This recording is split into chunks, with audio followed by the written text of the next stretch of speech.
Okay, so hi Duncan. So this is my video of my reflections of the first part of the course. The first part which has been interrupted by the British Council inspection, but I suppose it was quite fitting that the two things occurred together because that was a pretty tough demonstration of the leadership and a baptism of fire for myself because that was my first month in the role as director. Now, looking at what really stuck out with me from what I saw from the first part of the course, for me, one of the light bulb moment was when I read the article about leadership versus management.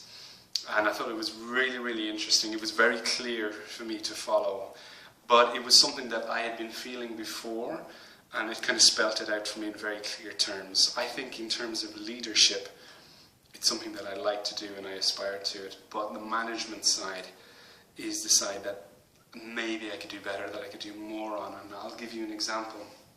As part of our professional development, we've been asking teachers to hold sessions that they choose. We talk to them in an interview. They hold a session based on a topic that they choose. So it's very much, we're guiding them in the direction of something that they want to do, where they want to go. That's the leadership side, me giving them the power to do it. But the management side can interrupt it, can hamper it, because this teacher who's giving the presentation, he has a class, that class has to be covered. Can we cover that class? Also, he's hosting that. What teachers can go, what teachers can't go? Will that lead to people saying, oh, I wasn't able to go, I keep missing them? So it was really clear, that balance of those two sides, leadership and management, and that was something that I really, really liked. In terms of the tests, I got Hitler. Not happy, but there you go. But the tests, the Jungian tests and the brain colour tests, I found were very, very accurate about what kind of I was expecting about myself. So in terms of more interpersonal, more feeling how things go, rather than being meticulously planned, which is how I am. I work better with people and my team and stuff like that. So I thought they were quite accurate. And I agreed with a lot of the stuff that they got there.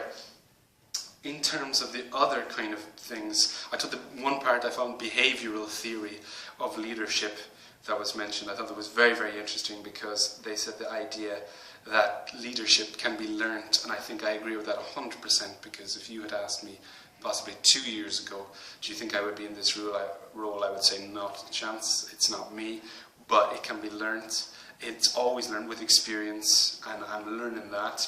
So a lot of good points that I took out from the readings in the course. Finally then, my aim is really kind of to see how I can keep motivating staff and how I can balance the kind of management leadership kind of duo, and how I can keep people, not just, as I said, not just managing them and making sure the ship is smooth, but also kind of guiding it forward, and ideas for that, and most importantly ideas for keeping that momentum. So that's kind of what I'm looking forward to do. So yeah, I look forward to it. I'll talk to you later.